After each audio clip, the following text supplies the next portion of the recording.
আজকের আলোচ্য বিষয় তওবা।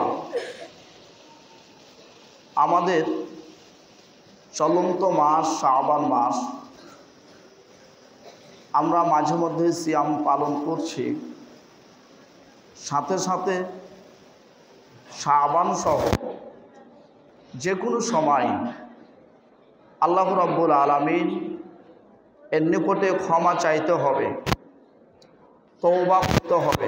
আল্লাহর নিকটে, আল্লাহর কাছে কেউ যদি ক্ষমা চায়, তার নিজের পাপের কারণে ক্ষমা চায়, তাহলে আল্লাহ ক্ষমা তো করবেন বটে, মৌলিকভাবে কয়েকটি পুরস্কার দান করেন, যেটা রব ছাড়া, আল্লাহ ছাড়া অন্য কারো দ্বারা সম্ভব নয়।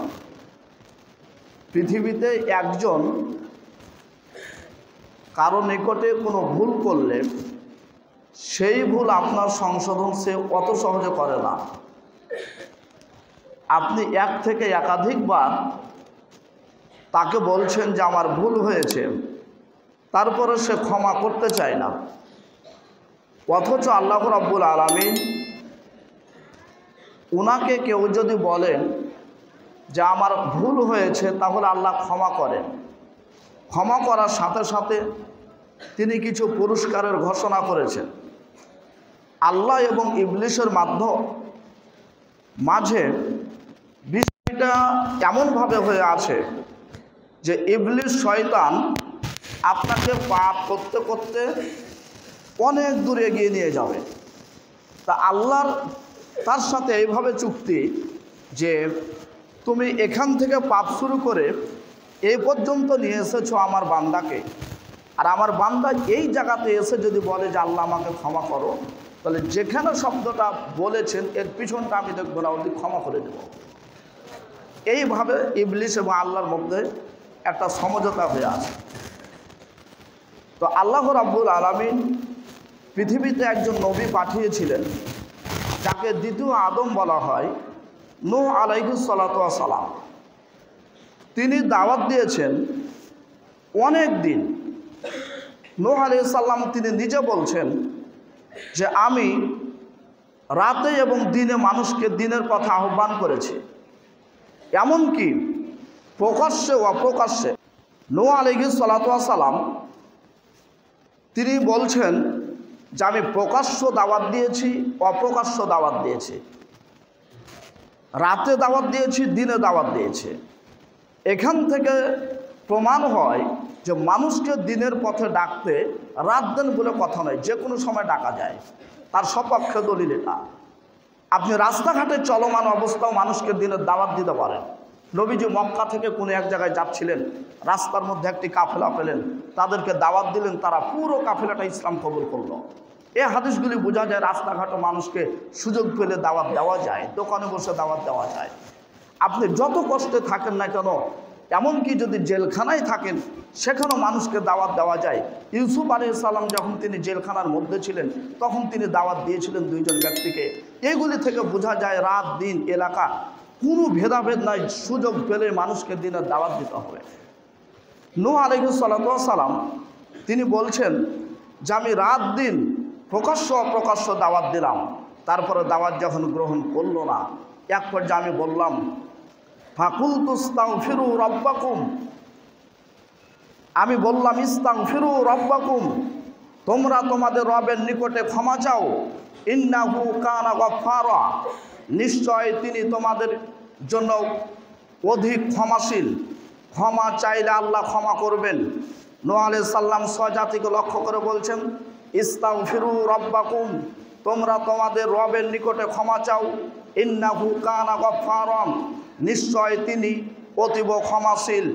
এই কথা বলেই বলছেন যদি তোমরা আল্লাহর কাছে ক্ষমা চাও, আল্লাহর কাছে তওবা করো, আল্লাহর কাছে গুনাহ স্বীকার করো এবং আল্লাহর কাছে গুনাহ মাফ চাও, তাহলে আল্লাহ আকাশ থেকে 4টি পুরস্কার দান করবেন। লজ্জা তো দিবেন না, পাপ তো মোচন করবেন। 4টি পুরস্কার দিবেন, যেটা পৃথিবীতে কেউ দিতে পারে না। 1 নম্বর হলো ইরসিলিস সামা আলাইকুম মিদরারাম, আকাশ থেকে তিনি মুষলধারে উপকারী পানি বর্ষণ করবেন। আকাশ থেকে পানি যদি হয় ওই পানিতে উপকারী হবে এমনটা নয়, এমনও পানি আসতে পারে যেই পানিতে আপনার ফসল ক্ষতি হতে পারে। এই জন্য আল্লাহ নবী বলছেন, যখন পানি ঝরা ঝরা হয়ে পানি পড়বে, 1 ফোঁটা 2 ফোঁটা হয়ে পানি পড়বে, তখন মানুষকে দোয়া করতে হয়, আল্লাহুম্মা সাইয়্যিবান নাফিআ, হে আল্লাহ উপকারী বৃষ্টি আপনি দান করুন। যখন বৃষ্টি শেষ হয়েছে তখন বলতে হয়, মতিরনা বিফাজলিল্লাহ, আল্লাহর অনুগ্রহে তিনি আমাদেরকে বৃষ্টি দিয়েছেন। আল্লাহ তাআলা বলেন, যদি কেউ আমার কাছে ক্ষমা চায় তাহলে আমি আল্লাহ 1 নম্বর পুরস্কার দিব, আকাশ থেকে পানি বর্ষণ করব। আকাশ থেকে পানি বর্ষণ এমনিতে বন্ধ হয় না, মানুষের যখন পাপ বেশি হবে, পাপ যখন অনেক হবে, তারপরে যদি ক্ষমা না চায় তখন আল্লাহ আকাশে পানি বন্ধ করে দেন। আকাশে যদি পানি বন্ধ হয় ফসল ফলবে না, আপনি রিক্সা ভ্যান চালক সহ কেউ খেতে পাবে না, এক সময় দুর্দশা নেমে আসবে, গজব নেমে আসবে। তাই আল্লাহ বলছেন যে তোমরা ক্ষমা চাও, যদি ক্ষমা চাইতে পারো তাহলে আমি আল্লাহ আকাশ থেকে পানি বর্ষণ করব। আজ থেকে বহুদিন পূর্বে যারা রাশিয়ার নাসা সংস্থার বিজ্ঞানী ছিলেন, 300 বছর ধরে তারা চেষ্টা করেছেন, তারা আকাশ থেকে নিজ ইচ্ছায় পানি বর্ষণ করবে, পানি নিয়ে আসবে।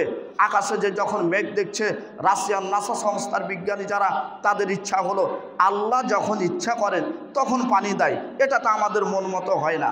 আমার এখন পানি লাগবে, চাইলাম আল্লাহর কাছে পানি দিচ্ছে না, এটা আমাদের মানার প্রয়োজন নেই। আমরা করব কি, আমরা আমাদের বিজ্ঞানী ছলনাতে আমরা আকাশ থেকে পানি নামিয়ে আসব। আজকে প্রয়োজন হলে আজকে নিয়ে আসব, কালকে প্রয়োজন হলে কালকে নিব। যারা নাসা সংস্থার বিজ্ঞানী তারা মোটামুটি 250 থেকে 300 বছর পর্যন্ত এই চেষ্টায় গোষ্ঠীর পর গোষ্ঠী লেগে আছে। তারপর আকাশের পানি 1 ফোঁটা নিচে নামে আনার মতন আজ পর্যন্ত পথ পদ্ধতি তারা বিবেচনা করে খুলতে পারেনি। কারণ আকাশের পানি আসবে পৃথিবীর কোনো মানুষের অর্ডারে নয়, আকাশ থেকে পানি নাজিল হয় আল্লাহ রাব্বুল আলামিনের তিনার নিয়মে, যেটা সূরা লোকমানের শেষ আয়াতে বলা আছে, কয়েকটা জিনিস পৃথিবীর মানুষ উন্মোচন করতে পারবে না আল্লাহ ছাড়া। আল্লাহ রাব্বুল আলামিন তিনি বলেন, ক্ষমা যদি চাও তাহলে আমি আল্লাহ একটি পুরস্কার দেব, ইরসিলিস সামা আলাইকুম মিদরারাম, আকাশ থেকে আমি মুষলধারে উপকারী বৃষ্টি বর্ষণ করব, এবং আমি তোমাদের জন্য সন্তান তোমাদের বেশি করে দেব। তোমার সন্তান যদি কম থাকে, সন্তান আমি বেশি করে দেব। আল্লাহর কাছে যদি কেউ ক্ষমা চায়, ওয়ায়ুমদিদুকুম বিবানিন ওয়ায়াজআল লাকুম জান্নাতিন ওয়ায়াজআল লাকুম আনহারা, তিনি বলছেন তোমাদের খাদ্য, আমল, সম্পদ এগুলিও আমি বেশি করে দেব, বাগান তোমাদের জন্য বেশি করে দেব, নহর আমি তোমাদের জন্য বেশি করে দেব। কেউ যদি ক্ষমা চায় তাহলে আল্লাহ তাআলা বলছেন এই 4টি জিনিস আমি তোমাদের জন্য বেশি করব। তাহলে আমাদের উপকার হলো কি, ক্ষমা যদি আল্লাহর কাছে চাই তাহলে দোষী না, ক্ষমা চাইলে পক্ষান্তরে আমাদের পুরস্কার আসবে। একটা ছেলে যদি কোনো সময় আল্লাহর কাছে ক্ষমা চায় যে আমি তো ছাত্র মানুষ, এই পাপে জড়িত, আমি এটা ভুল করেছি, আল্লাহ তুমি ক্ষমা করে দাও, তাহলে আল্লাহ তাকে ক্ষমা করবেন এবং এই 4টি পুরস্কার, যেই পুরস্কারগুলি তার ছাত্র হিসাবে যেটা প্রয়োজন, সে প্রয়োজনটা আল্লাহ পূর্ণ করবেন, সেটার অঙ্গীকারে আয়াতে তিনি দিয়েছেন। কোনো গরিব মানুষ বা ধনী মানুষ যে হোক না কেন, যদি আল্লাহর কাছে ক্ষমা চায় তাহলে আল্লাহ তার পাপ মোচন করবেন, সাথে সাথে তার সম্পদ বেশি করে দিবে, তার সন্ততি বেশি করে দিবে, সম্পদ বেশি করবেন, বাগান বেশি করবেন, তারপরে নহর বেশি করবেন। নহর বলতে আপনাকে নদী না, আপনার পুকুর, খাল, বিলের জায়গা জমি অনেক বেশি করে দেবেন ইনশাআল্লাহ।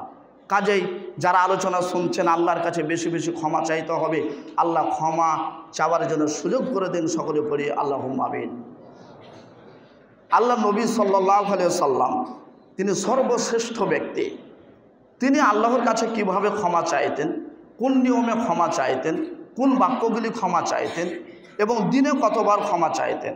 অথচ আল্লাহ নবীর জীবনে কোনো পাপ ছিল না, আগের পরের সব গুনাহ মাফ, অথচ তিনি কতবার ক্ষমা চাইতেন। অথচ আমাদের আপনাদের পাপে ভরা, আমরা কতবার আল্লাহর কাছে ক্ষমা চাই। আন আবি হুরায়রা রাদিয়াল্লাহু তাআলা আনহু কল, বিশিষ্ট সাহাবী আবু হুরায়রা রাদিয়াল্লাহু তাআলা আনহু বলেন, ক্বালা রাসূলুল্লাহ সাল্লাল্লাহু আলাইহি ওয়াসাল্লাম, রাসূলুল্লাহ সাল্লাল্লাহু আলাইহি ওয়াসাল্লাম বলেছেন, ওয়াল্লাহি আল্লাহর কসম, ইন্নী লাস্তাগফিরুল্লাহ ওয়া আতুবু ইলাইহি ফিল ইয়াউম আকসারা মিন 70 মাররাম। আল্লাহ নবী বলছেন যারা পৃথিবীর মানুষ তোমরা শোনো, ওই সত্তার কসম করে বলছি যিনি আমাকে সত্য নবী সহকারে পাঠিয়েছেন, সত্যি নবী করে পাঠিয়েছেন, ওর কসম করে বলছি আমি প্রতিদিন 170বারেরও বেশি আল্লাহর কাছে ক্ষমা চাই। নবীজির পাপ নেই, পাপ হবে এমন আশার তার অন্তর নেই, তার মরও তিনি কেন 70বারেরও বেশি ক্ষমা চান। অন্য হাদিসে বলছেন আন আগরিল মাসানি রাদিয়াল্লাহু তাআলা আনহু কল, আগরিল মাসানি তিনি বলছেন আল্লাহ নবীজি বলছেন ইয়া আইয়ুহান নাস তুবু ইলাল্লাহ, হে পৃথিবীর মানুষ তোমরা আল্লাহর কাছে ক্ষমা চাও। আমি নিজে নবী হয়ে দৈনিক 100বার করে ক্ষমা চাই। কি বাক্যে ক্ষমা চাইতেন এ বাক্য এখানে উল্লেখ নেই। কোন বাক্য দিয়ে তিনি ক্ষমা চাইতেন এই বাক্য এখানে উল্লেখ নেই। কোন শব্দ দিয়ে তিনি ক্ষমা চাইতেন এই শব্দ এখানে উল্লেখ নেই। তবে অন্য হাদিসের মধ্যে পাওয়া যায় নবীজি ক্ষমা চাইতেন আস্তাগফিরুল্লাহ ওয়া আতুবু ইলাইহি, নবীজি ক্ষমা চাইতেন আস্তাগফিরুল্লাহাল্লাযী লা ইলাহা ইল্লা হুয়াল হাইয়ুল কাইয়্যুম ওয়া আতুবু ইলাইহি। মুসান্নাফ ইবনে আব্দুর রাজ্জাক, মুসান্নাফ ইবনে আবি শাইবা দুইটি হাদিসের গ্রন্থ, ওখানে লেখা আছে নবীজি বলতেন প্রতিদিন 100বার অথবা 70বার আস্তাগফিরুল্লাহ ওয়া আতুবু ইলাইহি। নবীজি নবী হয়ে যদি এতবার তিনি বলেন আস্তাগফিরুল্লাহ ওয়া আতুবু ইলাইহি, আমরা কতবার বলি? যদি বলেন আমি খুব ব্যস্ত মানুষ, ব্যবসা করি, তা আপনার ব্যবসার ব্যস্ততার চাইতে আল্লাহ নবীর ব্যস্ততা আরও অনেক বেশি। তারপরেও তিনি দিনে 70 বা 100বার বলতে ভুল করেনি, তিনি বলতেন। তাহলে আমরা কতবার বলি? অথচ আল্লাহ নবীজির যে পাপ করবে এমন আশা তার মধ্যে নাই। সহিহ মুসলিমের একটি হাদিস পড়ি। আনাস রাদিয়াল্লাহু তাআলা আনহু বলেন আল্লাহ নবীজি যখন হালিমার বাড়িতে ছিলেন, হতে পারে 5 থেকে 6 বছর বয়স, হালিমার বাসায় রয়েছেন, বাচ্চাদের সাথে খেলাধুলা করছেন। আতাহু জিবরিল সাল্লাল্লাহু আলাইহি ওয়াসাল্লাম, জিবরিল নবীজির নিকটে এসেছেন। জিবরিল এসে তাকে শুইয়ে দিলেন। শোয়ার পরে বুকটাকে চিড়লেন, যেটাকে বক্ষ বিদারণ সিনাচাকের ঘটনা বলা হয়। বুকটাকে জিবরিল ফেরে সেখান থেকে কলিজা বের করলেন। কলিজাটা বের করে রাখলেন একটা তস্তি, একটা পাত্রের মধ্যে, যেই পাত্রটা ছিল স্বর্ণের পাত্র। রাবি আনাস বিন মালিক তিনি বলেন, আনাস রাদিয়াল্লাহু তাআলা আনহু বলেন এই অবস্থায় নবীজির মুখটা বিমর্ষ অবস্থায় হওয়া আছে, মুখটা যেন ভালো লাগে না দেখতে, মন যাই যায় এমন একটি অবস্থা। মানুষরা ছুটে চলল, লোক বাচ্চাগুলি ছুটে চলল হালিমাকে সংবাদ দেওয়ার জন্য। বিশ্ব অবস্থায় আছেন। জিবরিল তার অন্তরটা বের করলেন, কল্পটাকে বের করে জমজমের পানি দিয়ে ধৌত করলেন। আর ওই কল্প থেকে একটা ছোট্ট একটা অংশ, মুজগা একটা গোস্তের অংশ টেনে কেটে ফেলে দিলেন। তারপরে জিবরিল বলছেন হাদা হাদ্দু মিনাশ শাইতান, হাদা হাদ্দু শাইতান, এটা হলো শয়তানের একটা অংশ। এই জায়গাটাতে শয়তান ধাক্কা দেয়, ওই অংশটা মানুষের মধ্যে আছে। তাই যখন খুতবা শোনে তখন ভালো কাজ করব মনে হয়, মসজিদ থেকে বের হয়েছে তখন খারাপ কাজ করব মনে হয়, এই ধাক্কাটা দেয় শয়তানের পক্ষ থেকে। জিবরিল বলছেন এই অংশটা কেটে বের করলাম, এই অংশ কেটে ফেলে দিয়েছি, এই অংশ নাই। আর নবীজির মধ্যে শয়তানে কোনো আসার পড়বে না। ওই জায়গাটা আবার কল্পটাকে জমজমের পানিতে ধৌত করে আবার সেই জায়গায় রেখে দিলেন, সেলাই মেরে দিলেন। রাবি আনাস পরবর্তীতে বর্ণনা করছেন ওয়াল্লাহি আল্লাহর কসম করে বলছি বিশ্বনবীর পক্ষে যে জিবরিল সেলাই করেছিল মিখিয়াতের দাগগুলো, আমি সেলাইয়ের দাগগুলো আমি আনাস রাদিয়াল্লাহু তাআলা আনহু স্বচক্ষে আমি দেখেছি। আজকে আপনি মেডিকেলকে দেখে এত আশ্চর্য হয়েছেন। যারা মেডিকেল সায়েন্স আছে তারা যখন সিজার করছে, তারা যখন অপারেশন করছে, তখন আপনি ভাবছেন কিভাবে রুগী অপারেশন হলো, তারপরে জীবন কিভাবে বাঁচতে পারে, পেটটা বাচ্চাটা বের করলো, তারপরে কিভাবে রুগী বাঁচতে পারে। ডাক্তারকে দেখলাম অপারেশন থিয়েটারে লালিভুড়িগুলি এক জায়গাতে রেখেছে, নাড়িগুলি এক জায়গাতে রেখেছে, অন্যগুলি এক জায়গাতে রেখেছে, ফ্যাকসাগুলি অন্য জায়গায় রেখেছে, সব কিছু আলাদা আলাদা করেছে, শুধু খাপটা পড়ে আছে। কিছুক্ষণ পরে দেখা গেল সবগুলি এক জায়গাতে রাখলো। বাংলাদেশের মেডিকেল সায়েন্স সহ সারা পৃথিবীর মানুষ খুবই আশ্চর্য হয়েছে। তবে আশ্চর্য হওয়ার কিছুই নয়, একটা মানুষের অন্তরকে বের করে অপারেশন করে সব কিছু যদি করা হয় তবুও লোকটা মরবে না। এর সুচিন্তিত মতামত সব প্র্যাকটিক্যালি কাজ দেখিয়ে গেছেন বিশ্বনবী মুহাম্মদ রাসূলুল্লাহ সাল্লাল্লাহু আলাইহি ওয়াসাল্লামের মাধ্যমে, যেটা আজ নয় কিয়ামত পর্যন্ত যত মেডিকেল সায়েন্স আছে তারা শিক্ষা নেবে। অপারেশন থিয়েটারের পদ্ধতি আজকে নতুন বাংলাদেশে নয়, আজ থেকে ১৫০০ বছর পূর্বে জিবরিলের মাধ্যমে পৃথিবীতে আল্লাহ নাজিল করে দেখিয়ে দিয়েছেন। অন্তর এক জায়গায়, কলব এক জায়গায় ছিঁড়ে ছটিয়ে ফেলে দিল, তারপর আবার খুললো, তারপর আবার সেলাই করে দিল। আনাস বললেন যে আমি তার মেখেতের দাগগুলো আমি নিজ স্বচক্ষে আমি দেখেছি। সম্মানিত সমবেত মুসল্লিবৃন্দ, আমার বলা উদ্দেশ্য মেডিকেল সায়েন্সের দিক নয়, আমার বলা উদ্দেশ্য নবীজি যে শয়তানের কোনো প্ররোচনায় পড়বে এটাও পড়বে না, তার মধ্যে ওই আসারই নাই, তিনার মধ্যে আসারই নাই, আসার ছেড়ে দিয়েছে, কেটে ফেলে বের করে দেওয়া হয়েছে। এমনকি জমজমের পানিতে ধৌত করা হয়েছে। তারপরেও যদি নবীজি 70 বার 100 বার আল্লাহর কাছে ক্ষমা চায়, তাহলে আমাদের কতবার আল্লাহর কাছে ক্ষমা চাওয়া উচিত? নবীজির কোনো পাপ নাই, পাপ হবে না, তারপরেও তিনি যদি 100 বার 70 বার ক্ষমা চায়, তাহলে আমাদের কতবার ক্ষমা চাওয়া উচিত? অন্য হাদিসে পাওয়া যায় যে আল্লাহ নবীজি কোনো একটা বৈঠকে বসে 70 বার ক্ষমা চেয়েছিলেন। আপনি বিচারে বসেন, আপনি চেয়ারম্যান ওই আপনার বোর্ডে বসেন, আপনি কোনো জায়গায় কোর্টে বসেন, ব্যবসাতে বসেন, তা আপনি এত ব্যস্ততা দেখিয়ে দোয়াটা বলতে পারছেন না, অথচ আল্লাহ নবী কোনো একটা বৈঠকে বসে তিনি 70 বার দোয়াটা পড়েছিলেন, আস্তাগফিরুল্লাহ ওয়া আতুবু ইলাইহি। তার মানে এই দোয়া পড়ার জন্য উজু গোসল কেবলা কিছুই লাগে না, বসে কাজও করছেন, মাঝে মধ্যে বলতে থাকবেন আস্তাগফিরুল্লাহ ওয়া আতুবু ইলাইহি, আস্তাগফিরুল্লাহ ওয়া আতুবু ইলাইহি, আস্তাগফিরুল্লাহাল্লাযী লা ইলাহা ইল্লা হুয়াল হাইয়ুল কাইয়্যুম ওয়া আতুবু ইলাইহি। অথবা সাইয়্যিদুল ইস্তিগফার যেটা রয়েছে, আল্লাহুম্মা আনতা রাব্বি লা ইলাহা ইল্লা আনতা খলাকতানি, এই লম্বা একটি দোয়া, এই দোয়াটি পড়তে থাকবেন। সম্মানিত উপস্থিতি, আল্লাহ রাসূল সাল্লাল্লাহু আলাইহি সাল্লামের তিনার নিজের মুখের বাণী থেকে আমরা সুস্পষ্টভাবে বুঝতে পারলাম যে আল্লাহর কাছে আমাদেরকে ক্ষমা চাইতে হবে। আল্লাহ যেন ক্ষমা চাওয়ার সুযোগ করে দেন। সকলে পড়ি আল্লাহুম্মা আমিন। পৃথিবীর মানুষ যারা, তারা ভুল করবে কিনা আমরা এটুকু একটু দেখব যে পৃথিবীতে যারা অবস্থান করছেন কিছু না কিছু ভুল হবেই। পানির মধ্য দিয়ে চললে যেমন লুঙ্গিটা কিছু না কিছু ভিজবে, বৃষ্টির মধ্যে চললে, আগুনের মধ্য দিয়ে গেলে যেমন আগুনের ছিটা কিছু লাগবে, তেমন পৃথিবীতে অবস্থান করলে কিছু না কিছু ভুল হবে। তবে এই ভুলের জন্য আল্লাহর কাছে ক্ষমা চাইতে হবে। আন আবি হুরায়রা রাদিয়াল্লাহু তাআলা আনহু ক্বাল, আবু হুরায়রা রাদিয়াল্লাহু আনহু বলেন, ক্বালা রাসূলুল্লাহ সাল্লাল্লাহু আলাইহি ওয়াসাল্লাম, রাসূলুল্লাহ সাল্লাল্লাহু আলাইহি ওয়াসাল্লাম বলেছেন, ওয়াল্লাযী নাফসি বিয়াদিহি, ওই সত্তার কসম করে বলছি যার হাতে আমার জীবন রয়েছেন। তার মানে জীবন, পৃথিবীর জীবন, মানুষের জীবন, এগুলি আল্লাহর হাতে রয়েছে, পৃথিবীর কোনো মানুষের নয়। তাই আপনি সরকারি দল করেন, রাজনীতির দল করেন, মিছিলে বের হয়েছেন, তখন আপনি বলছেন নেতার জন্য জীবন দিয়ে দিব, কথাটা বলা ঠিক হয়নি। জীবন নেতার জন্য যাবে না, জীবন অন্য এক জায়গায়। যেটা বলছেন যে নেতার জন্য আপনি হাজার যদি দ্বিখণ্ডিত হয়ে যান, জীবন যাবে না, কারণ জীবনটা আছে আল্লাহর হাতে, আল্লাহর কাছে আছে। অন্য হাদিসে বলা হয়েছে যে ইন্না কুলুবা বানি আদম কুল্লাহা বাইনা ইসমাইল বিন আসাবির রহমান, পৃথিবীর সমস্ত মানুষের বান্দার সব অন্তরগুলি আল্লাহর 2 আঙ্গুলের মধ্যে থাকে। ইউকাল্লিবুহুম, তিনি পরিবর্তন করেন যেভাবে ইচ্ছা সেভাবে দিয়ে তিনি দোয়া শিক্ষা দিচ্ছেন। কাজে তোমরা বলতে থাকো আল্লাহুম্মা মুসাররিফাল কুলুব সাররিফ কুলুবানা আলা তাআতিক, ইয়া মুকাল্লিবাল কুলুব সাব্বিত কলবি আলা দীনিক। এই দোয়া দুটি যদি আমরা পড়ি তাহলে আমরা দ্বীন ইসলাম হেদায়েতের ওপর টিকে থাকতে পারবো।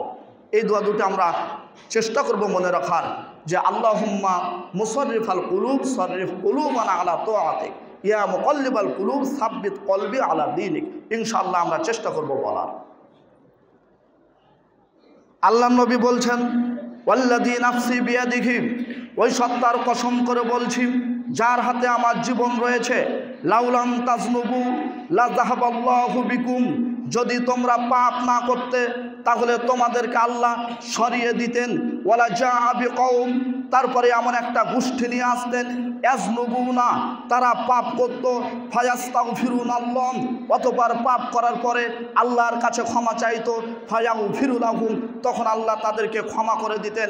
হাদিসের বিবরণে বোঝা যায় মানুষ পাপ করার পরে আল্লাহর কাছে ক্ষমা চাইলে আল্লাহর সাথে সাথে সেটা ক্ষমা করবেন। আল্লাহ লক্ষ্য করবেন না যে ওই লোকটা কতটুকু পাপ করেছে, এই দিকটা তিনি দেখবেন না। ফায়াগফিরু লাহুম, আল্লাহ তিনি ক্ষমা করে দিবেন। যে কথা প্রথমে বলে বলেছি ইবলিসের সাথে এভাবে চুক্তি। ইবলিস বলল আমি পথভ্রষ্ট করব, পাপের সাথে জড়িয়ে দিব, এত পাপের সাথে জড়াবো যে পাপের আপনি সীমানা নাই, এত পাপ করে দিব। তখন ইবলিসের সাথে আল্লাহর কথাগুলো পাপ করতে করতে এ জায়গায় এসেছে। এ জায়গায় আসার পরে যখনই বলবে আমাকে আল্লাহ পাপ করেছে তুমি ক্ষমা করে দাও, তখন আমি আল্লাহ তার পিছন দেখবো না, কত পাপ করেছে আমি সাথে সাথে তাকে ক্ষমা করে দিব। এ হাদিস হলো এটাই ব্যাখ্যা, ফায়াগফিরুল লাহুম, আল্লাহর সাথে সাথে তিনি ক্ষমা করে দিবেন। তার জ্বলন্ত প্রমাণ সহিহ বুখারী আরেকটা হাদিস। আয়েশা রাদিয়াল্লাহু আনহা বলেন রাসূলুল্লাহ সাল্লাল্লাহু আলাইহি সাল্লাম বলেছেন, রাস্তা দিয়ে একজন মহিলা যাচ্ছে, বেশ্যা মহিলা, কত পুরুষ তাকে ব্যবহার করেছে, কত পুরুষের সাথে জেনা হয়েছে মহিলা নিজেই জানে না। হতে পারে আজকে যেমন স্কুল কলেজ ইউনিভার্সিটিতে জেনায় লিপ্ত, জেনায় পড়ে গেছে, হাজার হাজার তালাক হচ্ছে, নিজ স্ত্রী চলে যাচ্ছে অন্যদিকে, ছাত্রী চলে যাচ্ছে ছাত্রর সাথে, জেনার প্রক্রিয়া বাংলাদেশে বিদ্যমান। এমন পথ পদ্ধতি চালু হচ্ছে, সিস্টেমে ভর্তি নেবে, ছেলে যতজন আছে মেয়ে ততজন থাকতে হবে, মেয়ে যতজন আছে ছেলে ততজন থাকবে, বয়ফ্রেন্ড হিসাবে ঘুরবে, এইভাবে তারা চলাফেরা করবে, বিবাহ তাদের লাগবে না। এই যে পদ্ধতি চলে, যেই পদ্ধতি শরীয়তে হারাম। আল্লাহ নবীজি তিনি বলছেন একজন মহিলা রাস্তা বয়ে যাচ্ছেন, হঠাৎ করে দেখতে পেলেন, তবে মহিলার বিবরণ, মহিলা একজন বেশ্যা মহিলা, কত পুরুষ তাকে ব্যবহার করেছে সে মহিলা নিজেই জানে না। হঠাৎ করে রাস্তায় দেখতে পেলেন একটা কুকুর জিহ্বাটা বের হয়ে গেছে, কুকুরটা জিহ্বা বের হয়েছে, বুঝতে পারলেন মহিলা পানির পিপাসার জন্য, পানি যদি খেতে পায় তাহলে কুকুর বেঁচে যাবে, তো পানি যদি খেতে পায় তাহলে কুকুর বেঁচে যাবে। মহিলার তিনি নির্দিষ্টভাবে বুঝার পরে যেভাবেই হোক, কুয়া থেকে হোক বা কোনো পদ্ধতিতে হোক, কিছু পানি মহিলা নিয়ে কুকুরটাকে পান করালো, কুকুরটা ঠিক হলো, মৃত্যু থেকে বেঁচে গেল। আল্লাহ শব্দ আকাশে ঘোষণা করেছেন যেই মহিলাটা কোটি কোটি মানুষের সাথে, অসংখ্য মানুষের সাথে জেনায় লিপ্ত ছিল, সেই মহিলাটা কুকুরকে পানি পান করার জন্য আমি আল্লাহ তাকে জান্নাতি মহিলা বলে ঘোষণা করলাম। তারা পাপ লক্ষ্য করেনি। আপনাকে বুঝাতে চাচ্ছি, যেখানে ইবলিসের সাথে কথা হয়েছে, আল্লাহর কাছে একবার ক্ষমা চাইলে আল্লাহ পিছন দেখবে না, আল্লাহ আপনাকে ক্ষমা করে দেবেন। এই জন্য খুব রাস্তাঘাট যে কোনো সময় বলতে হবে আস্তাগফিরুল্লাহাল্লাযী লা ইলাহা ইল্লা হুয়াল হাইয়ুল কাইয়্যুম ওয়া আতুবু ইলাইহি। মুখে মুখে যেন শব্দ থাকে, মুখে মুখে বাক্য থাকবে। যেমন রাশিয়ান মুসল্লি যারা, রাশিয়ার মানুষ যারা, তারা ওগে মাগে এটা ওটা কিছু বলতে জানে না। তারা রাস্তা দিয়ে হাঁটছে, বলবে আলহামদুলিল্লাহ। তারা কোনো কিছু ভালো দেখেছে, বলবে মাশাআল্লাহ, আশ্চর্য, সুবহানাল্লাহ। এই কথাগুলি তাদের মুখে চিরাচরিত স্বভাব, যার ফলে তারা কোটি কোটি নেকি তারা অধিকারী হচ্ছে। আমাদের মুখে ভাষাগুলি থাকা উচিত। সম্মানিত উপস্থিতি, আল্লাহ নবীজি তিনি বলছেন, বান্দা যদি খাস করে পাপ স্বীকার করে, নির্দিষ্ট করে যে আমি তো এত বছর বয়সে এই পাপটা আমি করেছি, তো আল্লাহ তুমি ক্ষমা করে দাও, খাস করে যদি পাপ স্বীকার করে, তবু আল্লাহ তাআলা সে পাপ মাফ করবেন। আন আয়েশা রাদিয়াল্লাহু আনহা ক্বালাত, আয়েশা সিদ্দিকা রাদিয়াল্লাহু আনহা তিনি বলেন, ক্বালা রাসূলুল্লাহ সাল্লাল্লাহু আলাইহি ওয়াসাল্লাম, রাসূলুল্লাহ সাল্লাল্লাহু আলাইহি ওয়াসাল্লাম বলেছেন, ইন্নাল আবদা ইযা তারাফা, যখন কোনো বান্দা সে তার পাপকে স্বীকার করে, সুম্মা তাবা, অতঃপর আল্লাহর কাছে ক্ষমা চায়, তাবাল্লাহু আলাইহি, আল্লাহ তার তওবা কবুল করেন, আল্লাহ তার পাপকে মিটিয়ে দেন, তিনি ক্ষমা করে দেন। তাহলে আপনি পাপ স্বীকার করে বলেন আল্লাহকে, মানুষকে বলতে হবে না। মানুষকে একবার যদি মানুষের কাছে কোনো আপনার দুর্বল পয়েন্ট ধরা পড়েছে, তাহলে এই পয়েন্ট আপনার মৃত্যুর পরও সে বলবে এত স্বভাব খারাপ তার। যখন মারা গেছে তখন বলবে যে ওই ব্যক্তি আচ্ছা যাক আল্লাহ ভালো করুক, তবে ওই এত বছর বয়সে এই কাজটা করেছিল। তো তুমি যে ওর জন্য দোয়াই করলে, তাহলে এ কথাটা বলার মানে কি যে ওই এত বছর এই কাজে করেছিল? তার মানে ক্ষতিও করবে, আবার মানুষকে দেখানো দোয়াও করবে। একটা হেফজের ছেলে এক জায়গাতে ইমামতিতে গেছে, তো ইমামতিতে আছে, তো ওখানে আবার কিছু আলেম ওলামা আছে আগের গ্রামের এলাকার, তো কেরাত পড়ে সুন্দরভাবে সালাত আদায় করালো। তখন সেক্রেটারি সভাপতি বলছেন যে আপনি তো আমাদের এলাকার ইমাম, তো ছেলেটা কি চলবে না, হেফজে কেরাত ঠিক আছে কিনা? তখন বলছে যে একটু সমস্যা আছে, কেরাত ভালোই আছে, তবে একটু সমস্যা আছে, ওটাতে কোনো অসুবিধা নাই, এটাতে আপনার পোকা মেরে দিয়েছে। আপনি সঠিকভাবে বলতেন যে না ঠিক আছে, যে একটু সমস্যা আছে, এই বাক্যটা কেন আসলো? তার মানে এটা যে আপনাকে মাইনাসও করেছে আর আপনার চোখ দেখারও বলেছে যে ভালো আছে, আপনি ছাত্র মানুষ, জনগণের সাথে চলেন না, তাই কথাটা বুঝতে পারেনি, এই বাক্যটা আপনাকে শেষ করে দিয়েছে। এই মানুষের সংখ্যাই বেশি, এদের সংখ্যাই বেশি। যদি বাংলাদেশের সব মানুষের যদি স্বচ্ছ মানুষ হতো তাহলে তো এত ঝামেলা হতো না। সম্মানিত উপস্থিতি, কেউ যদি পাপ স্বীকার করে আল্লাহর কাছে, তাহলে আল্লাহ সেই পাপ ক্ষমা করবেন। আমরা পাপ স্বীকার আল্লাহর কাছে যেন করাতে লজ্জাবোধ না করি, আল্লাহ যেন কবুল করেন, সকলে পড়ি আল্লাহুম্মা আমিন। আবু হুরায়রা রাদিয়াল্লাহু তাআলা আনহু বলেন, রাসূলুল্লাহ সাল্লাল্লাহু আলাইহি সাল্লাম বলেছেন, কেউ যদি আল্লাহর কাছে ক্ষমা চায়, আল্লাহকে যদি বলেন আল্লাহ আমি পাপ করেছি আমাকে ক্ষমা করে দাও, তখন আল্লাহ ফেরেশতাদের সামনে বলেন, আলিমা আব্দি, আমার বান্দা কি জানে তার জন্য একজন রব আছে, সে যদি ইচ্ছা করে তাকে শাস্তি দিতে পারে, ইচ্ছা করলে তাকে ক্ষমা করে দিতে পারে। সে কি এই বিশ্বাস রাখে? ফেরেশতা তোমরা সাক্ষী রাখো, তোমরা সাক্ষী থাকো যে ক্ষমা চেয়েছে, আমি এই বান্দাকে আমি দয়াতে আমার রহমতে আমি তাকে ক্ষমা করে দিলাম। ফেরেশতাদেরকে সাক্ষী রেখে বলেন। সুম্মা মাকাস, কিছুদিন থাকলো, অবস্থান করলো, তারপরে আবার সে লোকটা পাপে জড়িয়ে গেল। আবার আল্লাহ ফেরেশতাদেরকে বলেন, এই ব্যক্তি যে ক্ষমা চাচ্ছে, এই ব্যক্তি কি জানে যে তার একজন রব আছে? আন্না লাহু রব্বান ইয়াগফিরুদ যামবা ওয়া ইয়াখুযু বিহি, হতে পারে তার রব তাকে ক্ষমাও করতে পারে অথবা তাকে পাকড়াও করতে পারে, শাস্তি দিতে পারে। ফেরেশতা তোমরা সাক্ষী থাকো, আমি তাকে ক্ষমা করে দিলাম। আল্লাহ যতদিন চাই লোকটা পাপ থেকে বেঁচে থাকে, কিছুদিন পর আবার যখন পাপ করে আবার আল্লাহর কাছে ক্ষমা চায়, তখন আল্লাহ আবার বলেন যে লোকটা কি জানে যে তার একজন রব আছে, সে তাকে পাকড়াও করতে পারে অথবা ক্ষমা করতে পারে, তোমরা সাক্ষী থাকো, আমি আল্লাহ তাকে ক্ষমা করে দিলাম, তার যা ইচ্ছা তাই করো। হাদিস থেকে যেটা স্পষ্ট বোঝা যাচ্ছে যে মানুষ যদি আল্লাহর কাছে ক্ষমা চায় তাহলে আল্লাহ ফিরিয়ে দেন না। মানুষ আল্লাহর কাছে ক্ষমা চাইলে ফিরিয়ে দেবে না। এই জন্য আপনাকে আমাকে বেশি বেশি ক্ষমা চাইতে হবে। আনাস রাদিয়াল্লাহু তাআলা আনহু ক্বালা রাসূলুল্লাহ সাল্লাল্লাহু আলাইহি ওয়াসাল্লাম, রাসূলুল্লাহ সাল্লাল্লাহু আলাইহি ওয়াসাল্লাম বলেছেন, কুল্লু বানি আদম খাত্তাম ওয়া খায়রুল খাত্তাইন আত-তাওয়াবুন। পৃথিবীতে যত মানুষ আছে সব মানুষ হলো ভুলের মধ্যে, ভুল কিছু না কিছু হতেই পারে, তবে তাদের মধ্যে শ্রেষ্ঠ হলো তারা যারা ভুলের পরে আল্লাহর কাছে ক্ষমা চায়। এই জন্য আপনার আমার একটা সময় থাকা লাগবে, যে সময়ে আপনি আল্লাহর কাছে ক্ষমা চাইবেন। যদি আপনি ক্ষমাই না চান তাহলে আল্লাহ ক্ষমা করবেন না, মুখ দিয়ে আপনাকে ক্ষমা চাওয়া লাগবে, তাহলে আল্লাহ তিনি ক্ষমা করবেন। আর আব্দুল্লাহ ইবনে বুসুর রাদিয়াল্লাহু তাআলা আনহু ক্বাল, আব্দুল্লাহ ইবনে বুসুর তিনি বলছেন, ক্বালা রাসূলুল্লাহ সাল্লাল্লাহু আলাইহি ওয়াসাল্লাম, আল্লাহ রাসূল সাল্লাল্লাহু আলাইহি ওয়াসাল্লাম বলেছেন, তুবা লিমান ওয়াজাদা ফি সহিফাতিহি ইস্তিগফারান কাসীরান। কিয়ামতের মাঠে ওই ব্যক্তিদের জন্য সফল কাম, ওই ব্যক্তিদের জন্য সৌভাগ্য যারা তাদের আমলনামাতে বেশি বেশি ইস্তেগফার পাবে, দুনিয়াতে বেশি বেশি আল্লাহর কাছে ক্ষমা চেয়েছে, এটা যারা আমলনামাতে বেশি পাবে তাদের জন্য সৌভাগ্যবান। মানে আল্লাহ ক্ষমাকে যে তিনি বেশি ভালোবাসেন, ক্ষমা যতবার চেয়েছেন সেটাও আপনার আমলনামাতে কোট করা থাকবে। এই জন্য আজকের প্রথম খুতবাতে এতটুকু বুঝাতে চাচ্ছি, যে যেখানে থাকেন যেভাবেই থাকেন আল্লাহর কাছে ক্ষমা চাইবেন, আল্লাহর কাছে মাপ চাইবেন। আল্লাহর কাছে ক্ষমা চাইলে আপনার আকাশ থেকে বৃষ্টি আসবে, পৃথিবীর মানুষ শান্তিতে থাকবে, সম্পদ বেশি হবে, সন্তান সন্ততি বেশি হবে, নহর পেয়ে যাবেন, জান্নাত উদ্যান বাগান পাবেন। টাকা যেই পৃথিবীর কোনো মানুষকে লক্ষ্য না করে, কাউকে দুর্বল করে না বলে আপনি মাঝে মধ্যেই আল্লাহর কাছে ক্ষমা চাইবেন। কাজেই রাত্রিবেলা 24 ঘন্টার মধ্যে একটা এমন একটা টাইম থাকা দরকার, যে টাইমে আপনি আল্লাহর কাছে ক্ষমা চাইবেন। আল্লাহ যেন আলোচনা শুনে বুঝে আমল করার সুযোগ করে দেন।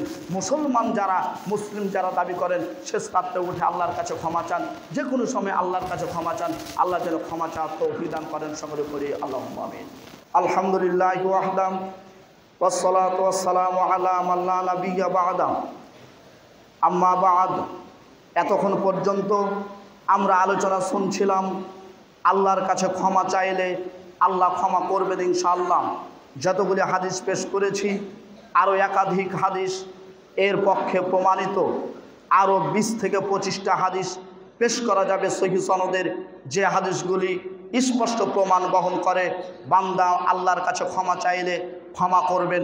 সে হাদিসের দিকে না যেয়ে আর একটা পয়েন্টের দিকে যাই, আল্লাহর কাছে ক্ষমা চাইলে আল্লাহ ক্ষমা করবেন বটে, তবে কোন পাপের ক্ষমা চাইলে আল্লাহ তিনি নিজে ক্ষমা করবেন না, এই দিকে একটু ইশারা দিয়ে কথা বলি।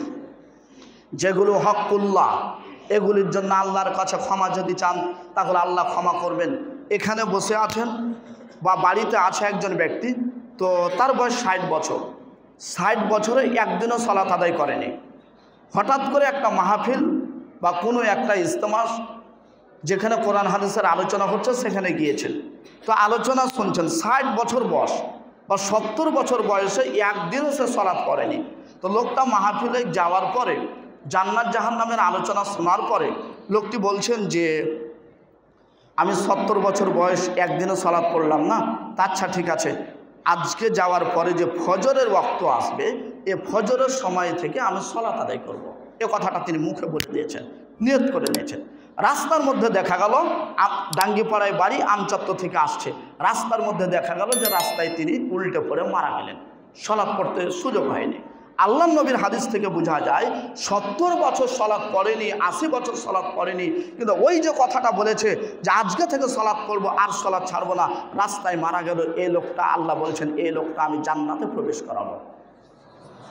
এই যে কথা বলেছে যে আমি আর সালাত ছাড়বো না, তো এই কাজগুলি যদি হয় তাহলে আল্লাহ তিনি ক্ষমা করে দেবেন।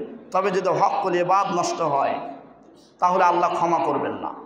বান্দার যদি হক নষ্ট হয়ে থাকে তাহলে আল্লাহ ক্ষমা করবে না।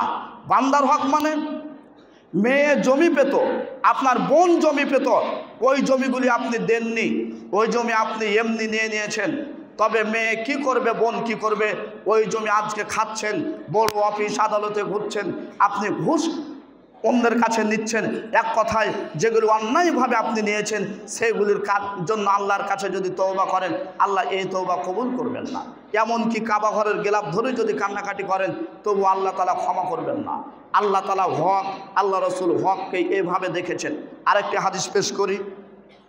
আবু হুরায়রা রাদিয়াল্লাহু তাআলা আনহু বলেন, রাসূলুল্লাহ সাল্লাল্লাহু আলাইহি সাল্লাম বলেছেন, এক সময় আল্লাহ নবীজি দুধ পান করছেন, পানি মিশিয়ে।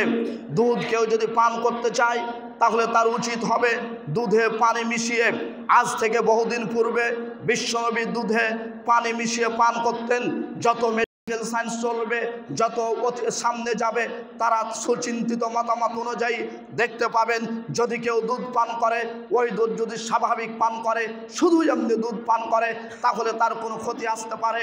তবে দুধে যদি পানি মিশিয়ে দুধ পান করে তাহলে ওই দুধে কোনো ক্ষতি আসবে না। তাই এক শ্রেণীর মানুষ বলেন শুধু যদি দুধ খাওয়া হয় তাহলে এই দুধ হজমে সমস্যা করে, তবে দুধে যদি পানি মিশিয়ে খাওয়া হয় তাহলে এই দুধ কোনো সমস্যা করে না। আজ থেকে 1500 বছর পূর্বে নবীজি মেডিকেল সায়েন্সে যাননি, আপনার মেডিকেল সায়েন্সে পড়াশোনা করেননি, তবে তিনি পৃথিবীর জন্য শিক্ষক। সপ্ত আকাশ থেকে সব ঘোষণা আসেন। আবু হুরায়রা বলছেন বিশ্বনবী দুধ পান করলেন, পানি মিশিয়ে দুধ পান করলেন।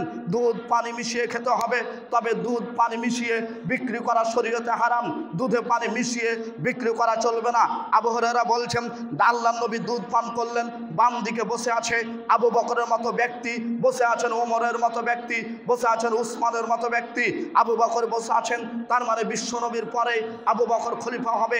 অনেক পণ্ডিত মানুষ আজকে বাংলাদেশ সমাজের মধ্যে মনে করেন রাষ্ট্রপতি বসে আছে, মনে করেন এমপি মন্ত্রী বসে আছে, ডান দিকে বসে আছে রিক্সা চালক, ভ্যান চালক, স্বাভাবিক কর্মজীবী মানুষেরা।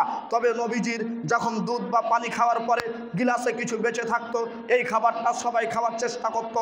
যেটা অতিরিক্ত থাকতো, লালা মিশ্রিত থাকতো, এই খাবারটা সবাই খেতে চাইতো।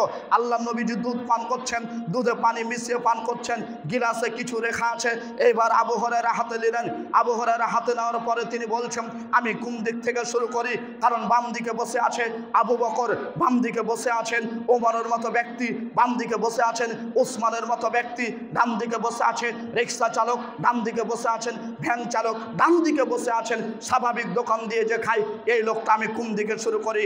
আবু হুরায়রা এই কথা জানেন ডান দিক থেকে শুরু করতে হয়, তাই তিনি নবীজিকে বললেন আল্লাহ নবী ডান দিকে তো বসে আছে স্বাভাবিক লোক, বাম দিকে তো বসে আছে আবু বকর ওমর, আমি কোন দিক থেকে শুরু করব। আল্লাহ নবীজি বলছেন আবু হুরায়রা আমার কিছু বলার নেই, যারা ডান দিকে বসে আছে সাধারণ লোক যারা বসে আছে তাদেরকে জিজ্ঞাসা করো। তখন আবু হুরায়রা তাদেরকে জিজ্ঞাসা করলেন আপনারা কি অনুমতি দিবে এই দুধটা, অতিরিক্ত দুধটা বাম দিকে আবু বকরকে দিয়ে শুরু করি, আবু বকর অনেক বড় মানুষ, ওমরকে দিয়ে শুরু করি, ওমর অনেক বড় মানুষ, উসমান থেকে দিয়ে শুরু করি, উসমান অনেক বড় মানুষ। তখন ডান দিকে যারা ছিলেন তারা আবার উত্তর করছে এইভাবে যে কে না চায় যে নবীজি সাল্লাল্লাহু আলাইহি সাল্লামের অতিরিক্ত খাবারটা আগে পান করি, এটা কে না চায়। যেমনই এই কথা বলেছেন তেমনই নবীজি এ কথা এক সেকেন্ডের জন্য বললো না যে তোমরা ডান দিকে বসে আছো, তোমরা রিক্সা চালাও, তোমরা ভ্যান চালাও, তোমরা কিছুই বুঝো না, তোমরা ওসি মানো না, তোমরা ডিসি বুঝো না, তোমরা পুলিশ বুঝো না, তোমরা সেনাবাহিনী বুঝো না, দেখতে পাও না বাম দিকে আবু বকর বসে আছে, ওমর বসে আছে, তোমরা কেন এই কথা বললে না যে বাম দিক থেকে শুরু করে দাও। নবীজির মুখে এমন কোনো ভাষাই নাই, কারণ নবী এসপি ডিসি মানে না, নবীজি মানেন একজনকে যিনি সপ্তাহ আসর ওপর থেকে সব কিছু দেখছেন, তিনি হলেন আল্লাহ তাআলা। তাই আল্লাহ নবী বললেন, আবু হুরায়রা শোনো, জিজ্ঞাসা করেছ কোন দিক থেকে দুধ দিব। লোকগুলি উত্তর করলো কে না চাই যে নবীর লালা মিশ্রিত দুধ আমি আগে পান করি। তাই আল্লাহ নবী মুখ থেকে বের হলো আল আইমান ও ফাল আইমান, ডান দিক আবশ্যক, ডান দিক আবশ্যক, বাম দিকে কে আছে দেখার বিষয় নাই, উমর থাকলে দেখার বিষয় নাই, আবু বকর থাকলে দেখার বিষয় নাই, উসমান থাকলে দেখার বিষয় নাই। নীতি এসেছে সপ্তাহ গাছের ওপর থেকে যে ডান দিকে আছে রিক্সা চালাক, ভ্যান চালাক, তাকে দিয়ে শুরু করো। ঠিক দেখা গেল আবু হুরায়রা ডান দিক থেকে রিক্সা চালককে দিয়ে শুরু করলেন। এর নাম হলো বিশ্বনবী মুহাম্মদ রাসূলুল্লাহ সাল্লাল্লাহু আলাইহি সাল্লাম, যিনি কোনো গতিকে দেখে, কোনো পথকে দেখে, কোনো ওসিটেশকে দেখে তিনি নীতি পরিবর্তন করতে জানেন না। অথচ এক জায়গাতে এক বৈঠকে খেতে বসেছেন, দেখা গেছে চেয়ারম্যান সাহেব এসেছে, মন্ত্রী সাহেব এসেছে, বাম দিক থেকে গোস্ত বন্টন শুরু হয়ে গেল। কেন?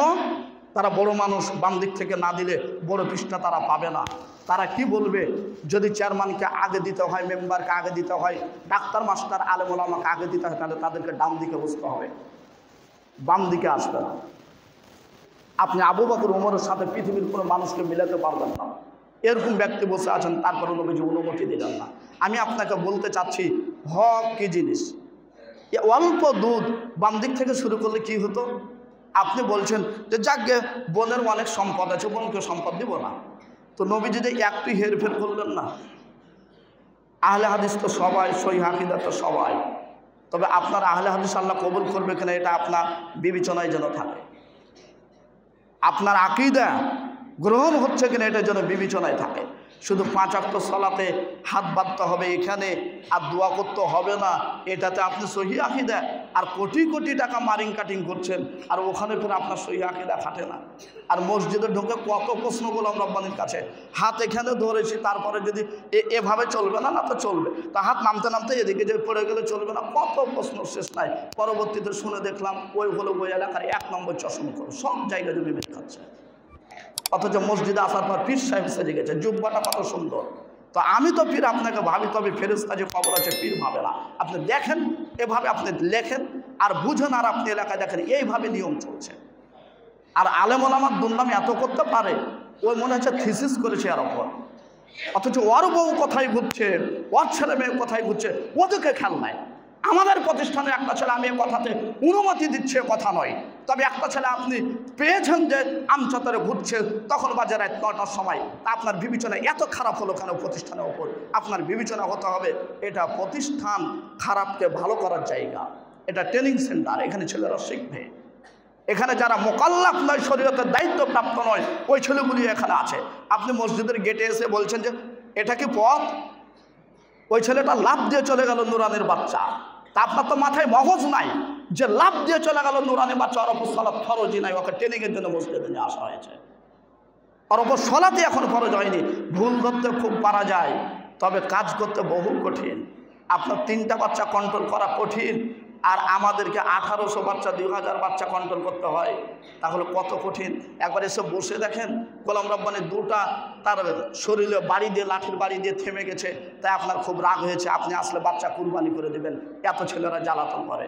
তারপরে আমরা সুন্দর করে সাজিয়ে গুছিয়ে আপনার ছেলেকে মানুষ করে আপনার কোলে তুলে দেবে, এটাই আমাদের প্রত্যাশা। কাজে মাথাটা সবসময় হালকা রাখতে হবে, ছেলে মেয়েদেরকে ভালোবাসতে হবে, ছাত্রছাত্রীদেরকে ভালোবাসতে হবে, পথ উন্মোচন করতে হবে, তাদেরকে ভালো পরামর্শ দিতে হবে। সম্মানিত উপস্থিতি, যাই হোক, এ পর্যন্ত যতটুকু কথা হয়েছে, আল্লাহ যেন আমাদের সকলকে জেনে বুঝে আমল করার তৌফিক দান করেন। সকলে পড়ি আল্লাহুম্মা আমিন। যে যেখানেই থাকেন আল্লাহর কাছে ক্ষমা চান।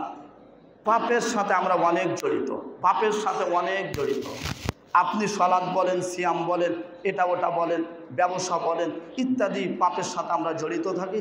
আল্লাহর কাছে ক্ষমা চাইব, ইনশাল্লাহ আল্লাহ ক্ষমা করবেন। আল্লাহ যেন আমাদেরকে ক্ষমা চাওয়ার তৌফিক দান করেন, সকলে পড়ি আল্লাহুম্মা আমিন।